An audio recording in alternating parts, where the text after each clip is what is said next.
नमस्कार दोस्तों, मैं अशोक सर HCC फुलब्रास में आपका स्वागत करता हूँ।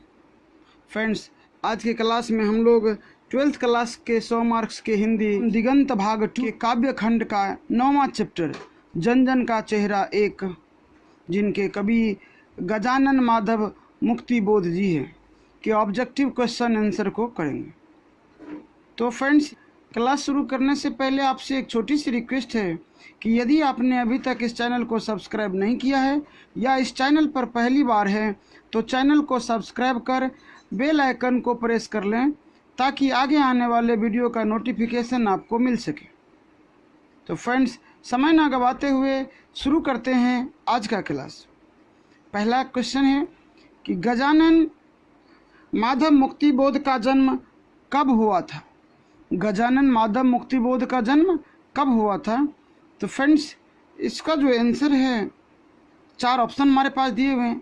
13 नवंबर 1917, 23 नवंबर 1917, 3 नवंबर 1917 और 18 नवंबर 1917। तो फ्रेंड्स, इसका जो आंसर है वह है 13 नवंबर 1917। ऑप्शन ए बिल्कुल सही है। कौन सा है? ऑप्शन ए सही है।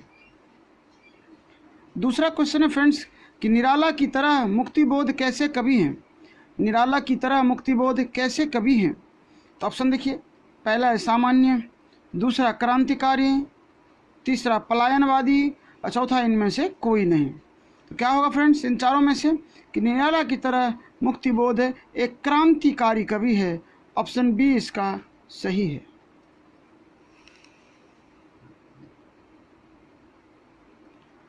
अगला क्वेश्चन है हमारा कि गजानन माधव मुक्तिबोध का जन्म कहाँ हुआ था? गजानन माधव मुक्तिबोध का जन्म कहाँ हुआ था? तो फ्रेंड्स, पहला ऑप्शन है इंदौर मध्य प्रदेश, दूसरा ऑप्शन है भोपाल मध्य प्रदेश, तीसरा है ग्वालियर मध्य प्रदेश और चौथा है जबलपुर मध्य प्रदेश। तो फ्रेंड्स, इन चारों ऑप्शन में से ग्वालियर मध्य प्रदेश इसका आंसर है, अर्थात ऑप्शन सी सही है। अगला क्वेश्चन है फ्रेंड्स कि मुक्तिबोध ने नागपुर से निकलने वाले किस पत्र का संपादन किया? मुक्तिबोध ने नागपुर से निकलने वाले किस पत्र का संपादन किया? तो ऑप्शन है पहला कि बहता खून, बी है युवा खून, सी है गर्म खून और डी है नया खून। तो फ्रेंड्स, इन चारों में से उन्होंने नया खून पत्रिका का संपादन किया था। ऑप्शन डी है इसका सही आंसर। अगला है कि मुक्तिबोध के पिता का नाम था। मुक्तिबोध के पिता का नाम था, पहला माधवराज मुक्तिबोध। ये मुक्तिबोध फ्रेंड्स कवि है। मुक्तिबोध ये कवि है। उनके पिता का नाम क्या है? तो माधवराज मुक्तिबोध है। बी माधव जी, सी राव जी और डी इनमें से कोई नहीं। तो फ्रेंड्स, उनके पिता का नाम है माधवराज मुक्तिबोध। ऑप्शन ए सही है।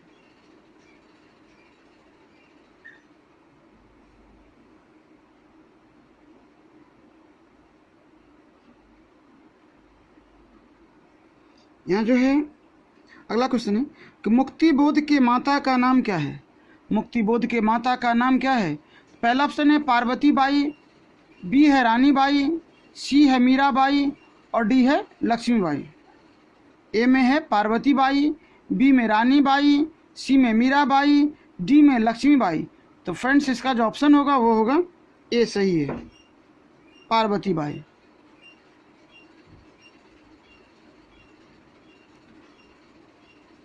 अगला क्वेश्चन है कि मुक्तिबोध रचनावली को किस प्रकाशन द्वारा प्रकाशित किया गया? मुक्तिबोध रचनावली को किस प्रकाशन द्वारा प्रकाशित किया गया? पहला है राधा कृष्ण प्रकाशन, बी है राजकमल प्रकाशन, सी है विश्व भारती प्रकाशन, डी है इनमें से कोई नहीं, नन ऑफ दिस। तो फ्रेंड्स, ये है राजकमल प्रकाशन, बी ऑप्शन सही। अगला क्वेश्चन है हमारा कि निम्नलिखित में से मुक्तिबोध का समकालीन कौन नहीं है? मुक्तिबोध का समकालीन कौन नहीं है? तो ऑप्शन ए है भारत भूषण अग्रवाल, बी है अघे जी और सी में है गिरिराज माथुर और डी में है जयशंकर प्रसाद। तो फ्रेंड्स, डी नंबर उसका ऑप्शन होगा। क्वेश्चन है कि जन जन चेहरा एक कविता में जन जन किसके लिए प्रयुक्त है? जन जन चेहरा एक कविता में जन जन किनके लिए प्रयुक्त है? ऑप्शन ए है किसी गांव विशेष में रहने वालों के लिए, दुनिया के अनेक देशों की जनता के लिए, किसी प्रांत विशेष में रहने वालों के लिए, किसी विशेष स्थान में रहने वालों के लिए। तो फ्रेंड्स, नामी है जन जन का चेहरा एक कविता जो है, यहाँ पर का जोड़ दे फ्रेंड बढ़िया होगा। जन जन का चेहरा एक कविता में जन जन का जो प्रयोग हुआ है वह हुआ है दुनिया के अनेक देशों की जनता के लिए। ऑप्शन बी इसका सही है। अगला क्वेश्चन है कि मुक्तिबोध तार सप्तक के कौन से कवि थे? मुक्तिबोध तार सप्तक के कौन से कवि थे? मुक्तिबोध तार सप्तक के कौन से कवि थे? कौन से कवि थे? ए नंबर होगा पहले, बी है दूसरे, सी है तीसरे और डी है चौथे। तो फ्रेंड्स, आंसर होगा कि पहले कवि थे। ए ऑप्शन सही है। अगला क्वेश्चन है, कवि ने सितारा किसे कहा है? कवि ने सितारा किसे कहा है? ए ऑप्शन है आकाश के तारों को, बी नेता को, सी देश की जनता को और डी इनमें से सभी को। तो फ्रेंड्स, कवि ने जो सितारा कहा है वह है देश की जनता को। सी ऑप्शन सही है। अगला क्वेश्चन है कि बहती बहाती में कौन सा अलंकार है? बहती बहाती में कौन सा अलंकार है? ए है यमक, बी है पुनरुक्ति, सी है अनुप्रास और डी वक्रोक्ति। तो फ्रेंड्स, बहती बहाती में जो अलंकार है वह है अनुप्रास। सी ऑप्शन सही है। अगला क्वेश्चन है कि निम्नलिखित में से कौन सी कृति मुक्तिबोध की नहीं है? निम्नलिखित में से कौन सी कृति मुक्तिबोध की नहीं है? ऑप्शन ए देखिए विपात्र, बी चंद्रगुप्त, सी सतह से उठता आदमी और डी काठ का सपना। तो फ्रेंड्स, इन चारों में से जो मुक्तिबोध की नहीं है वह है चंद्रगुप्त। ऑप्शन बी बिल्कुल सही है। ऑप्शन बी जो इसका सही है। अगला है कि मुक्तिबोध कितनी उम्र में मास्टरी की नौकरी शुरू की? फ्रेंड्स, ये मुक्तिबोध जो कवि है हमारे इस कविता के, वह कितने उम्र में मास्टरी की नौकरी शुरू की? पहला ऑप्शन ए है 15 वर्ष, ए है 15 वर्ष, बी 20 वर्ष, सी 25 वर्ष और डी 30 वर्ष। तो फ्रेंड्स, इसने शुरू किया था 20 वर्ष में। बी ऑप्शन सही है। क्वेश्चन है कि जन जन का चेहरा एक कविता में किस नदी का नाम नहीं आया है? जन जन का चेहरा एक कविता में किस नदी का नाम नहीं आया? ए है गंगा नदी, बी नील नदी, सी यमुना नदी और डी अमेजन नदी। तो फ्रेंड्स, इसमें जो है गंगा नदी का नाम आया है, नील नदी का नाम आ गया है, अमेजन का भी आया है, परंतु यमुना का नहीं है, इसलिए सी ऑप्शन इसका सही है। अगला है, मुक्तिबोध ने कब से दिग्विजय महाविद्यालय में प्राध्यापक पद पर काम करना शुरू किया? फ्रेंड्स, दुगो हो गया है कि मुक्तिबोध ने कब से दिग्विजय महाविद्यालय में प्राध्यापक पद पर काम करना शुरू किया? तो ऑप्शन है 1956 से, 1957 से, 1958 से और 1959 से। फ्रेंड्स, 1958 से आंसर इसका सही होगा, इसलिए सी सही ऑप्शन है।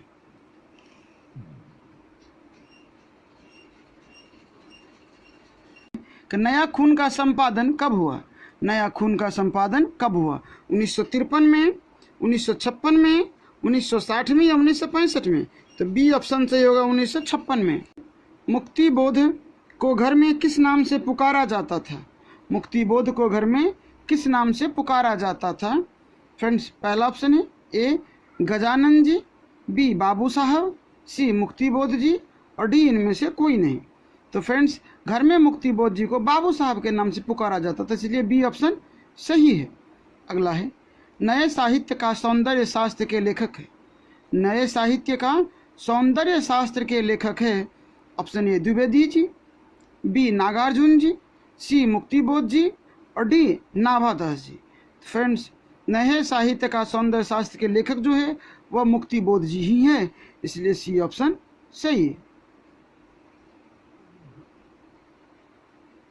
अगला है कि मुक्तिबोध जी की सभी रचनाएं मुक्तिबोध रचनावली नाम से कितने खंडों में प्रकाशित हुई है। मुक्तिबोध जी की सभी रचनाएं मुक्तिबोध रचनावली नाम से कितने खंडों में प्रकाशित हुई है? फ्रेंड्स, इसका जो आंसर है ऑप्शन है वो देखिए, 4 खंडों में, 5 खंडों में, 6 खंडों में, 8 खंडों में।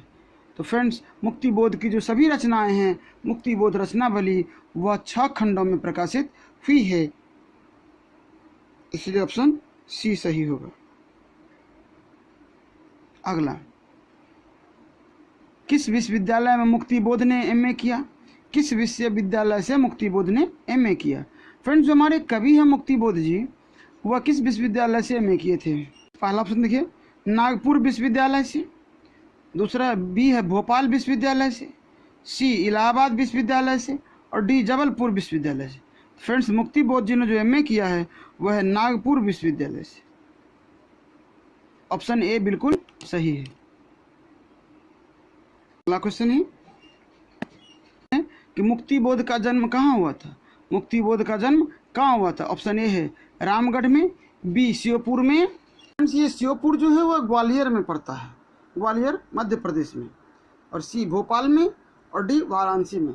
फ्रेंड्स, मुक्तिबोध का जो जन्म हुआ था वह हुआ था श्योपुर ग्वालियर में, इसलिए बी ऑप्शन सही है। कि मुक्तिबोध ने एमए किस विषय से किया था? मुक्तिबोध ने एमए किस विषय से किया था? ऑप्शन ए हिंदी, जी सी भूगोल, और डी इतिहास। तो फ्रेंड्स, मुक्तिबोध जी ने एमए किए हैं वह हिंदी विषय से, इसलिए ऑप्शन ए सही है। अगला क्वेश्चन है कि भागवत इतिहास और संस्कृति किस विषय से संबंधित है? भागवत इतिहास और संस्कृति किस विषय से संबंधित है? ए समाजशास्त्र, बी इतिहास, सी पुरातत्व, और डी ललित कला। तो फ्रेंड्स, ये जो भागवत इतिहास और संस्कृति है वह इतिहास से संबंधित है, इसलिए बी ऑप्शन इसका सही है। अगला, कि विराट प्रकाश के साथ किसकी ज्वाला एक है? विराट प्रकाश के साथ किसकी ज्वाला एक है? ऑप्शन है संघर्ष की, बी क्रांति की, सी शोषण की, और डी हुंकार की। तो फ्रेंड्स, इसमें होगी बी क्रांति की। अगला है, ज्वाला कहाँ से उठती है? अगला क्वेश्चन है कि ज्वाला कहाँ से उठती है? ऑप्शन ए है चूल्हा से, बी गैस से, सी जनता से, और डी लकड़ी से। फ्रेंड्स, ज्वाला जो उठती है वो जनता से उठती है, इसलिए ऑप्शन सी सही है।